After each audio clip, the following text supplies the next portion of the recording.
Hello, everyone, and good afternoon. It's another Sunday afternoon here in Coaching for God-Centered Living, here in Coaching Think Talk. And welcome to Coaching Think Talk. I am Master Coach Hasmin from Life Coach Philippines, and this is Coaching for God-Centered Living. And this conversation is for individuals who are ready to live a life that is centered to God. And my mission is to help you to get to that next level of living a God-centered living. So if you are someone who is looking for that, or you are now in that season of your life that you wanted to really live a life that is God-centered, then this Coaching Think Talk is for you. So thank you for joining me live today, and please do leave your digital footprints by letting me know where are you coming from, where are you watching from today, from different parts of the Philippines and different parts of the world. So please do tag your friend right now. It's a Sunday afternoon, and I believe that most of you have already taken your siesta,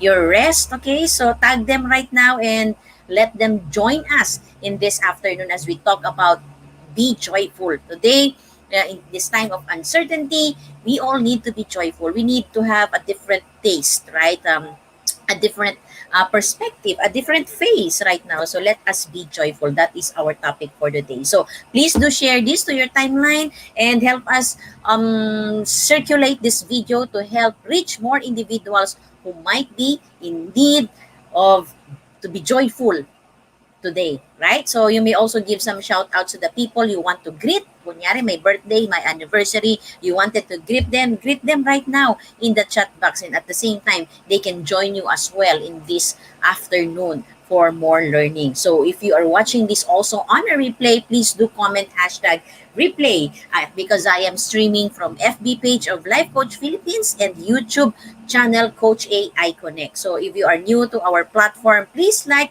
follow, and subscribe. And I can see here fellow coaches and who are here right now. Coach Al from Zamboanga. Coach, gusto ko yung mga greeting lagi ni Coach Al, no? Buenas tardes. O yun, is it good afternoon naman, di ba, Coach Al? And Coach Tricia from Bicol, thank you for joining me in this Sunday afternoon. And for those of you who have just joined me for the first time, I am Master Coach Hasmin. I am a certified CACC life coach and a mental health coach, and also a master builder apprentice of Master Coach A. And we build a tribe as we help your unstoppable dream come true. And my coaching philosophy as a life coach is I believe that coaching enables individuals to journey from brokenness to wholeness. And that is something that life coaching, I believe, and I have not only I believe, but I have seen that it can help individuals the journey from brokenness to wholeness, because that is what also happened to me. That's why I am here right now, here in front of you. You're able to listen to me because I've journeyed from brokenness to wholeness, and I continue, and I could just continue to journey into my wholeness. Okay, so if you need some um, coaching conversation, you can message me at 0918-944-7841 or visit my coaching page, Coach Hasmin. I am also a registered medical technologist. So because in the past, when I was a child, I dreamed of becoming a doctor. So that's why I took a pre-med course as a registered medical technologist. And along the way, okay, something changed, your mission changed, your priority changed. So that's why I did not continue medicine, but instead I've worked in the hospital for 10 years. And then before I shifted to my second career, which is marketing. So presently, I am now a marketing executive in a diagnostic company. And until now, I'm doing that along with life coaching as my passion. I am also a master coach, the first apprentice of apprentice, okay, from the first apprentice program of Master Coach A. I am a life and mental health coach, tribe builder, public speaker, and I am one of the scholar of Master Coach A, and pastor's wife and a mother of two beautiful children. And these are the things that I do as a life coach. I am the founder and creator of Life's Labyrinth Coaching Community. I do also coaching for frontliners here in Coaching TikTok every Saturday uh, at 2 p.m. Okay, so I do coaching talks for organizations as well in terms of mental wellness and mental health. I do also coaching talks in Decap Brewing Live twice a month. So all schedules are here in Life Coach Philippines. So if you want to know more about the events, the schedule, so please do visit here in Life Coach Philippines and Decap Coffee Republic coaching page. And I also do life coaching 101 for those of you who are interested to know what is our profession, for those of you who wanted to embark on a journey of becoming a life coach, and if you wanted to understand it first, I do life coaching 101. So please do message me and let's schedule that class for you. Okay, so this is a free class. So before it is a paid class, but this is our gift for you. Okay, I believe that more and more and more people are needing life coaches. More and more people are needing help. So that's why we encourage you to really join us in our profession. Okay, I am also scholar. Okay, of public speaking in 6 steps to 6 figure speaking career training program of Master Coach, and you can catch all my talks, my speaking, my public speaking in Coach Hasmin coaching page, wherein I already did more than 30 videos already in relation to public speaking. So and if you want to journey with us as well, so please do connect with Coach Rosel at 0917 586 1661 if you want to be part of the 6 steps to 6 figure speaking career training of Master Coach A. And this afternoon, okay, of course, we would like everyone to be a blessing. So how can you be a blessing today? By sharing your aha moments, your nugget of wisdom. And we call that here in Life Coach Philippines as hashtag pack my bag moment. So anything that you have learned, a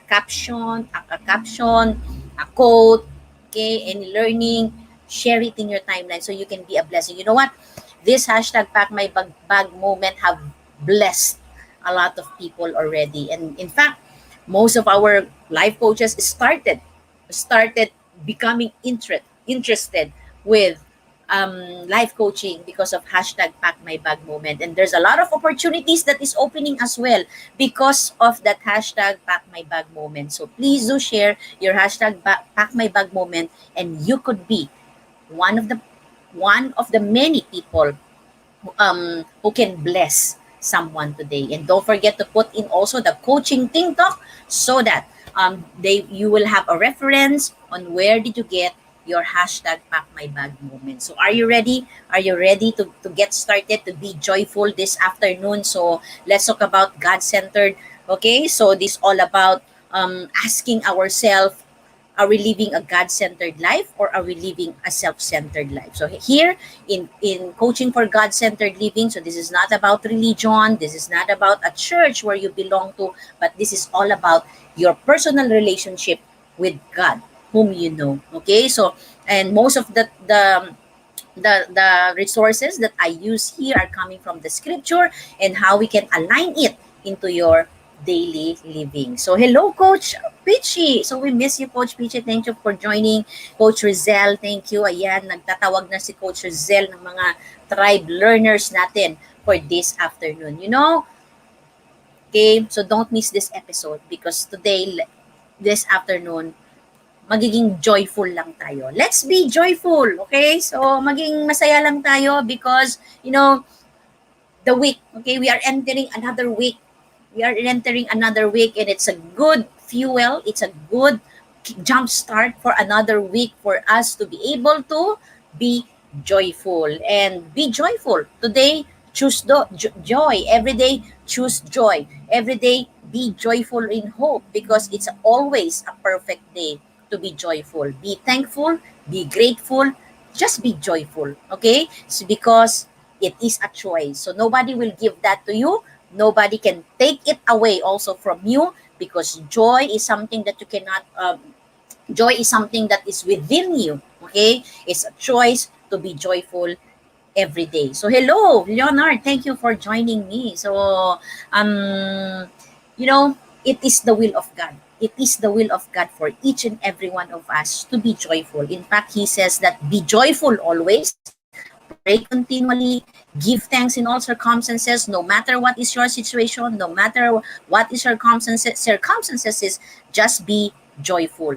pray always and give thanks because this is the will of God for you in Jesus Christ. So kasama siya, 'di ba? Kasama siya sa regalo ng Diyos, sa regalo ng Panginoon na tayo po ay maging joyful, okay? And I choose joy, sabi sa John 15:11, and I choose joy. These things I have spoken to you, that my joy may be in you, and that your joy may be full. So we are commanded by God to be joyful always. So that's why tell to yourself right now, let's be joyful, Hasmin, okay? Let's be joyful, Coach Mao. Let's be joyful, Coach Pichi. Let's be joyful, di ba? Coach Al, Coach Trisha. So be joyful today. Choose to be joyful today. In fact, you know what? Studies, okay? Research, studies, okay? We have the word of God that says that He wanted us to be joyful.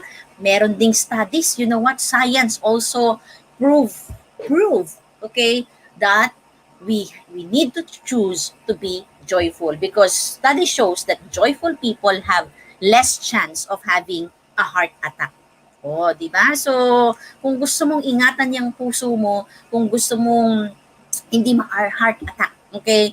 Be joyful because you will have lesser chance, okay? Lesser chance of having a heart attack. At the same time, it maintains a healthier blood pressure, right? Because sometimes yung pagtaas naman talaga ng BP natin is because we are so pressured, we are stressed, right? Hindi tayo kalmado, di ba? We are rushing and we are thinking so many things and di ba? So, but when you choose to be joyful, you maintain a healthier blood pressure. And of course, it tends to lower cholesterol level. So, raise your hand. Sino dyan yung mga matataas yung cholesterol level nila? Then, this is for you. Okay? Be joyful. Bababa yung mga cholesterol natin dyan. Diba? Yung mga cholesterol natin, that's the one who is blocking the blood to really flow from our veins. At yun yung mga blockage na yan yung mga nagkukos ng pagtaas ng BP natin. At pag nagtaas ang BP natin, we have chances of getting a heart attack. So you see, connect talaga sila, di ba? So we need to be joyful. The solution is to be joyful in order to avoid it. And especially this time of pandemic, boost your immune system. The only way to fight against COVID, the only way to fight against the different viruses out there that we cannot see is to boost our immune system. Di ba? Sabi nga sa scripture, a merry heart is good medicine, di ba? So it can boost our immune system. So be joyful, be joyful, be joyful. Type it in the chat box. Be joyful. I am joyful, di ba? I choose to be joyful. So make a declaration this afternoon that you choose to be joyful, okay? What else? It fights stress and pain.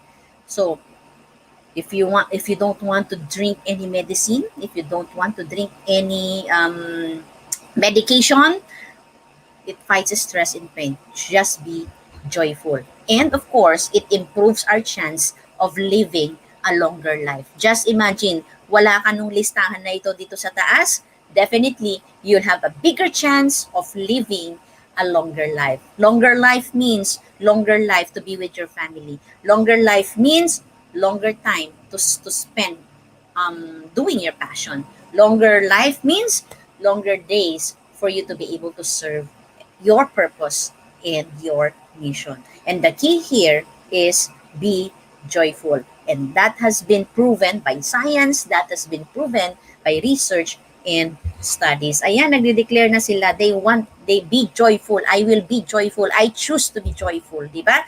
So what is the difference of joy and happiness? Bigyan natin ng konting clearer view ang joy and happiness. Sometimes we can confuse joy with happiness. So what is joy? Joy is a little word. Tama naman, di ba? 3 letter word lang. While happiness is a bigger word. Mas mahaba siya, mas marami siyang letra, di ba? Joy is in the heart, happiness is on the face. So, ibig sabihin, pwede pala tayong maging happy when we just smile, but deep inside, we are not joyful. Our heart is not joyful. Joyful is the soul, happiness is of the moment. And joy transcends. Okay, happiness react So joy transcends, meaning it just comes out naturally, while happiness is a reaction from something, a situation that will make you smile or make you happy. Joy embraces peace and contentment, waiting to be discovered. So I like this definition, di ba? So, ibig sabihin, waiting, peace and contentment, waiting to be discovered. That means it is already within you. Joy runs deep and overflows while happiness hugs hello. O yun, di ba? Si happiness talaga, dadaan lang yan siya, di ba? But joy runs deep and it overflows. And what else? Joy is a practice and a behavior. It is a deliberate and intentional. While happiness comes, goes blithely along its way. Ayun. So joy is a practice and a behavior. It is deliberate and intentional. So you have to really be deliberate and intentional. Joy is an inner feeling. Happiness is an outward expression. Joy endures hardship and trials and connects with meaning and purpose. Oh, Coach Rizal, this is for you, di ba? Joy endures hardship and trials and it connects with meaning and purpose. Kaya pala meron kang joyful, di ba? Joyful coaching page, coaching group, di ba? Joyful Me, di ba, Coach Rizal? So it talks about joyful is in alignment with meaning and purpose in life. So joy, okay? So that is joy. So joy does not simply happen to us. Hindi siya naturally happen, okay? That when you just see a picture or anything, you will become joyful. We must choose joy. That's why I asked you a while ago for you to put in the chat box, I choose joy, because joy is a deliberate decision. Joy is an intentional decision to choose to be joyful. And happiness doesn't bring joy. And joy isn't the byproduct of happiness. Hindi siya byproduct. It doesn't mean that when you are happy, you can be joyful. Hindi sila related with each other. Joy is something grander than happiness. And joy is the fruit of the Spirit. And when we find joy, it's infused with comfort and wrapped in peace. It's an attitude of the heart and the spirit, often synonymous but not limited to the following: Christ Jesus and pursuing a God-centered life. So here in Coaching for God-centered living, it is important that we choose joy. Regardless of one's faith, joy is present inside each and every one of us. It is actually an untapped reservoir of potential. So it's just there. You need to just really tap it. You just really need to discover it and let it out, 'di ba? So because that is an untapped reservoir of your potential. Although joy does not feel, okay, although joy does feel better with a happy smile, joy can share a space with other emotions: sadness, fear, and anger. Di ba ang ganda? So, have you watched this movie Inside Out? Di ba magkakaibigan sila anger, sila fear, sila sadness. Di ba? Magkakaibigan sila. Kaibigan sila ni Joy because that is joy. Okay? You can be joyful despite having that emotion of sadness, despite having that emotion of fear and anger. So, I choose to be joyful, sabi ni Coach Al. Tama, di ba? I love what I went through, sabi ni Coach Cherry Minas, in life. I am joyful. I appreciate my life. Thank you, Coach Cherry, di ba? Yes, our past may not be perfect. Our past may be full of pain, okay? Pero sabi nga ni Coach Cherry, she loved what she went through. She is joyful with what she have went through. She appreciates her life more. And that is the birthing of our purpose, di ba? Sometimes our past, our pain, our failure, our mistake is the birthing of our purpose. That's why we can be joyful even in circumstances that is not pleasing in our sight, right? So it is says here in James 1, chapter 1, verse 2 and 3, count it all joy when you meet trial of various kind, for you know that the testing of your faith produces steadfastness. So that is actually, okay, the result of all the trials, of all the testing that we are going through. It produces something greater in us. Kaya sabi dyan, di ba, count it all joy. Whatever it is that you are going through right now, count it all joy because that is something that can help you to become a better and better and better person. To become your best version, di ba? Kaya pag nalampasan mo siya. So be joyful even in trials. Be joyful even in your testing. Be joyful even in your tribulation. In fact, joy blooms through connection. And it is what God's want for us. Often, the connection is with other people. So if you want to be joyful, connect with other people. Okay? Have that connection. You cannot be isolated. Do not isolate. So that is not the design of God for mankind to be alone. In fact, di ba, the first man, he gave a partner. Di ba? Because man is not meant to be alone. So do not isolate yourself, okay? Be in touch, be connected with other people, okay? Be connected with creation, be connected with creativity, be connected with pets, anything that you can get connected with because that is where your joy will bloom because joy blooms through connection. And Maya Angelou says here, we need joy as we need air. We need love as we need water. We need each other as we need the earth we share. So that is joy. Joy is like an air that we need, water that we need, and we need each other. And that's where the joy blooms. Kaya kailangan natin ng connection. Okay, we like here in Life Coach Philippines, we call our community tribe. So we can thrive as a tribe. And we can be joyful, di ba? Di ba masarap yung meron kang mga kasama growing together, learning together, and that it gives us joy despite that we have some challenges in life, di ba? Pero pag nagkakasama tayo minsan kahit nga virtual lang sa isang klase, we feel so joyful. We feel that overjoy presence, di ba, ng bawat isa because that is where joy blooms with connection. What else? Joy transforms difficult times into blessing, and it turns heartache into gratitude. And joy brings meaning to life.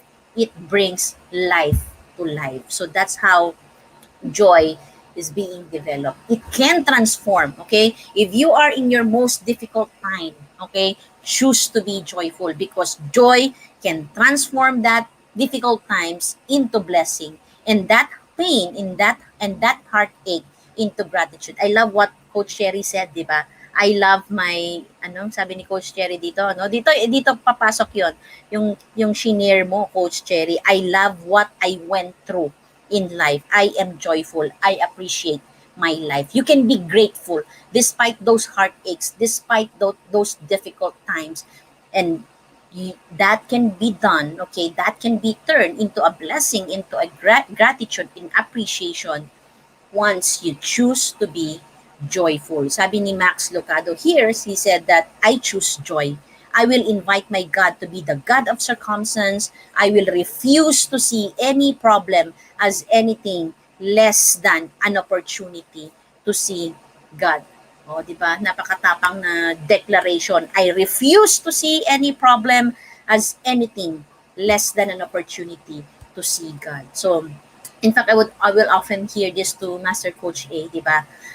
Whenever difficult circumstances would come into her life, ang sasabihin lang niya is she needs to see God. Where is God in this situation? So, we can choose joy. Sabi rin ni George Foster here is choose joy. Joy is a choice. Joy is a witness. Joy is a therapy. Joy is a habit. If Jesus who drank so deeply of the world's sorrow could be filled with so much fun and laughter, then so can I. Exactly. Because joy is a choice. You can choose to be joyful or you can choose to be not. So, choose to be joyful because it can turn difficult times into blessing and it can turn heartache into gratitude. So if you want to breathe life to your life right now, bring in joy, choose joy, allow joy to move into your life. Diba? Love that, sabi ni Max Lucado. Thank you for the Spanish vocabulary, Coach Al. Ayan, diba? Tinranslate ni coach lang ang ang joy, 'di ba? So let us be let's choose to be joyful. So in choosing joy, there is hope. With joy, okay, hardship offers growth and opportunity. With joy, self-esteem and self-respect are indestructible. Maybe you're asking yourself, bakit nga ba ang baba ng self-esteem ko? Or maybe you're asking yourself, why cannot I see my value, my self-worth? Baka this could be the time, okay, that you make a decision to allow joy to enter into your life, right? Because joy, okay, with joy, there is self-esteem, self-respect, and that is something that is indestructible. Okay, so choose joy, practice joy, know joy, live joy, and then you will feel happiness. So my question to you this afternoon is, what is stopping you to choose joy? What is it that is stopping you to choose joy? And how life can be better if you choose joy? So just imagine, okay, after this talk, have a reflection. Imagine life. Imagine life. How can be better? How can be your situation be better right now if you choose to be joyful? Okay? So, it says here, di ba, in Psalm 30 verse 11, sabi niya dyan, you turn my wailing into dancing. You remove my sackcloth and clothe me with joy. And you know what? We can ask joy from God. God can turn all our sorrows. God can turn all our pain in the past. He can turn it into joy. And that can only happen if you choose to be joyful. So how life can be better if you choose joy beginning today. So if you need a conversation, if you need for us to have a talk and process things in you so that you can make a decision in your life to become joyful, let's have a breakthrough conversation. So you can message me in my coaching page, Coach Hasmin, or message me at hasminmiroy@gmail.com, or connect with me at 0918-944-7841. So if there is something that is blocking in you, that you cannot determine bakit I cannot choose joy, I invite you for a breakthrough conversation. This is the time, okay? This is the time for you to make a decision and allow joy to come into your life. And I also invite you to join me inside my coaching community, Life's Labyrinth Coaching Community. So if ever you find yourself in a situation, in chaos right now, and this time you are ready to your next, you are ready to fulfill your purpose and find that purpose and understand what is it that you can still give to the world, join me inside Life's Labyrinth Coaching Community. And together, let's turn all that life's chaos into order into your life now, so you can begin to become, okay, to become whole, and your life can be meaningful once again. And before I end this conversation, let me invite you to what we are doing in Life Coach Philippines. I am inviting you to join and be part of the Be Learning journey for living smarter with monthly perks. So last May,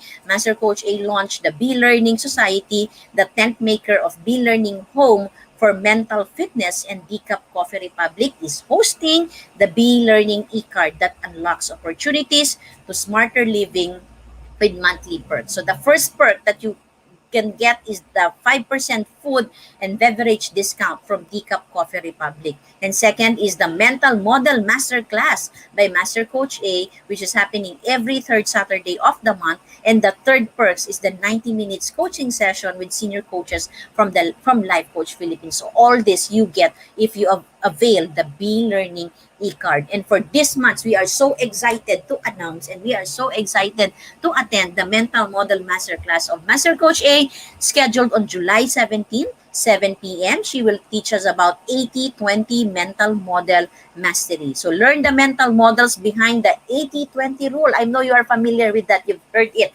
many times in terms of productivity. But you know what?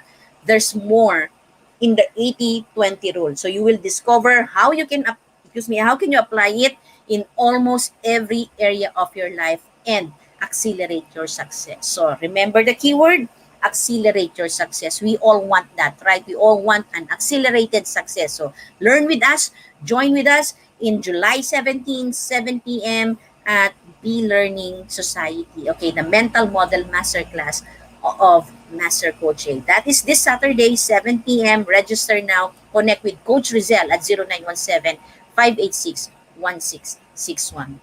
And for those of you who wanted to embark on a journey of becoming a certified life coach, if you want to become a part of what we do, if your heart beats for the people, if your heart beats for the helping industry, or maybe you are already in the helping industry right now and you wanted to professionalize what you are doing. So I invite you, okay, to our co-actively co-create life coach certification program. So Master Coach A is now offering this program, this life co-actively co-create life coach certification program, and this is a comprehensive approach to learning and mastering life coaching. I am part of the batch class 1. Okay, and I've journeyed the 21 days learning. It is really very comprehensive and you will really understand, okay, fully what is it all about, the profession. It's an active process of creating a new path to achieving results in life so that success is inevitable in every coaching relationship. So this includes a 21 days web-based learning, 3 days live coaching bootcamp with Master Coach A, and 3 days live business bootcamp with senior coaching team if you want to take it to the next level of having it as a coaching business as well. And the program also comes with a lot of bonuses. So connect with Coach Rosel now at 0917-586-1661 to discover opportunities that is waiting for you in this profession. So do join us, okay? Thank you for joining me this afternoon. So do join us for another coaching conversation tomorrow with Coach Sean, coaching for workforce management at 10 a.m., Coach Maan at 2 p.m. for coaching for healthy mind space. It's all about the mind. And Coach Teen for coaching for relationships. So if you want to level up your relationships in your marriage, that is at 4 p.m. with Coach Teen. So remember the time, 10, 2, and 4 p.m. here in Life Coach Philippines and Coaching Think Talk. So once again, this is Master Coach Hasmin from Life Coach Philippines for Coaching Think Talk. So coaches like us think and talk like this. This is us in the Philippines. Thank you. Love Bamboo.